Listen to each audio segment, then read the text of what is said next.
Hello everyone, this is Fatima, your Hindi teacher. आज हम पढ़ने वाले हैं क्लास 5 की हिंदी किताब रिमझिम का 4th चैप्टर नन्हा फनकार। तो इस चैप्टर को आधा तो हमने पहले से ही पढ़ रखा था, पेज नंबर 33, 34, 35। आज हम पेज नंबर 36, 37 एंड 38 पढ़ते हैं।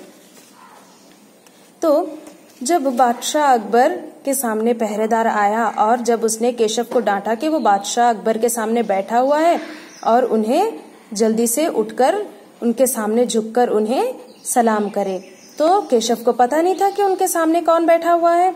तो केशव थोड़ा सा डर और सहम गया जब उसे ये पता चला कि वो बादशाह अकबर हैं। तो अभी वो डर गया, थोड़ा सा उसके दिल में घबराहट भी होने लगी। तो वो अभी समझ में नहीं आ रहा था उसे कि वो क्या करे। पहरेदार तो वापस चला गया महल, तो अभी वो बादशाह अकबर के हुक्म का इंतजार करे या फिर अपने नक्काशी का काम फिर से शुरू करे।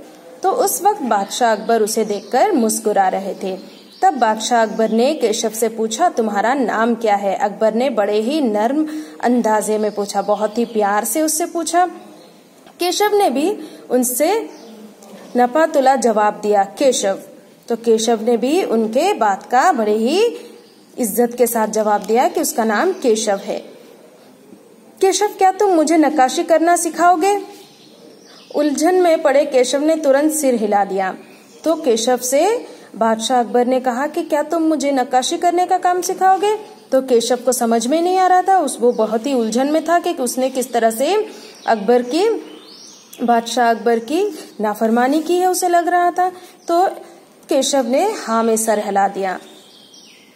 तब तो तुम्हें मेरे लिए हथौड़ा और छेनी का भी इंतजाम करना होगा। केशव फुर्ती से अपने पिता के पास भागा गया और उनकी छेनी हथौड़ा उठाकर उल्टे पांव लौट आया। तो जैसे ही अकबर ने बोला कि तब तो मुझे एक छेनी और एक मुठले का इंतजाम मेरे लिए कर दो, एक हथौड़े का इंतजाम कर दो, तो केशव तुरंत से अपने पिता के पास भागा गया। उसके पिता भी वहीं पर पास में ही नक्काशी का काम कर रहे थे और तुरंत जाकर वो अपने पिता की हथौड़ी और छेनी लेकर आकर बादशाह अकबर के हाथ में उसने थमा दिया।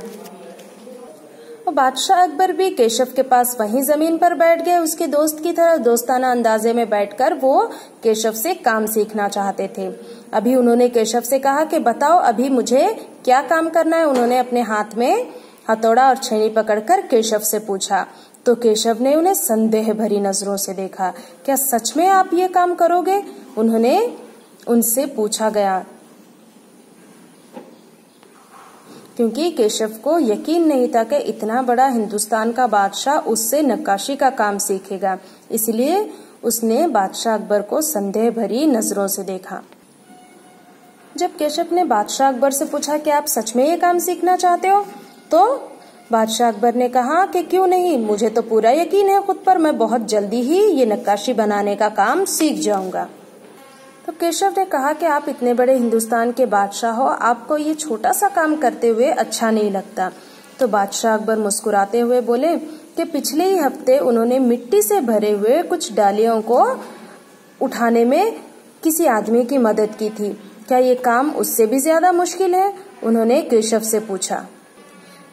केशव को अभी भी यकीन नहीं हो रहा था कि बादशाह अकबर उससे नक्काशी बनाने का काम सीखेंगे, लेकिन फिर भी बादशाह अकबर ने उनसे काम सिखाने के लिए कहा।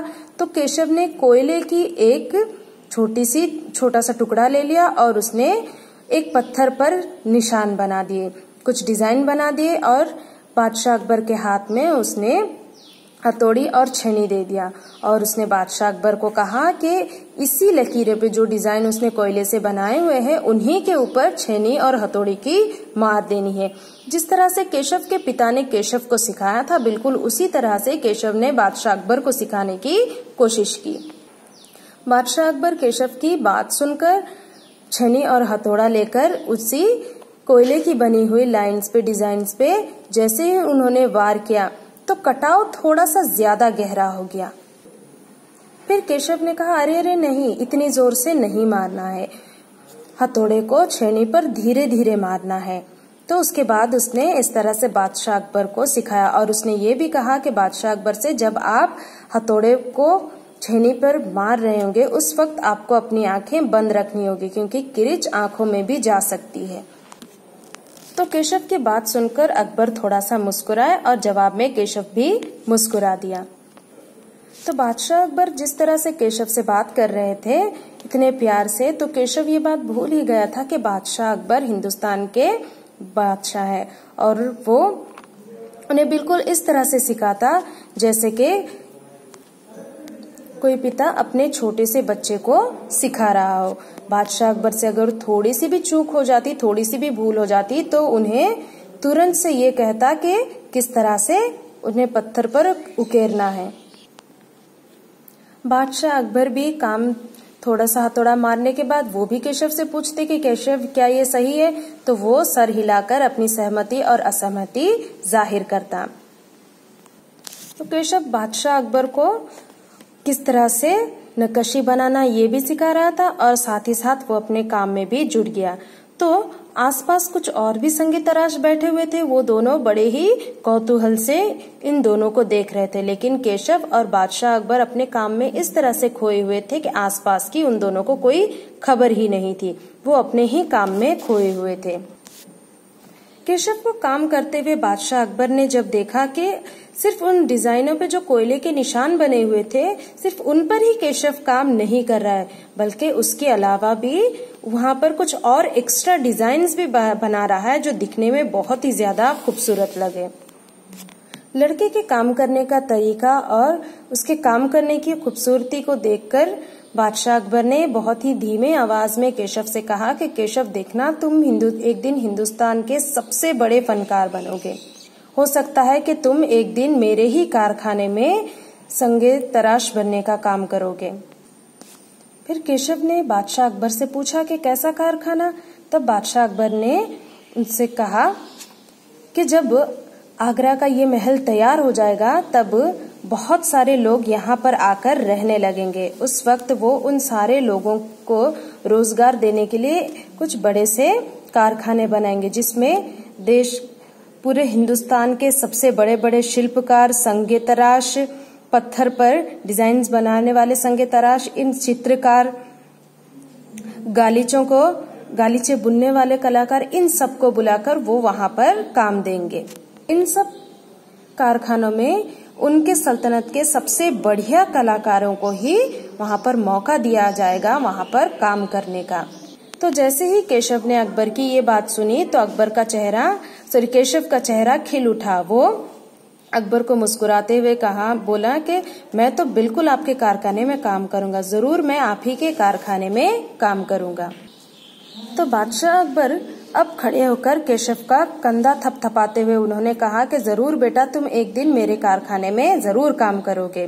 तो केशव ने बादशाह अकबर की ये बात सुनकर वो बहुत खुश हो गया और उसने बादशाह अकबर से बोला कि हुजूर आप दोबारा जरूर आएंगे ना मुझसे नक्काशी सीखने? तो बादशाह अकबर ने भी उसे बड़े ही नर्म अंदाजे में कहा कि वो जरूर आएंगे उसके पास नक्काशी सीखने के लिए।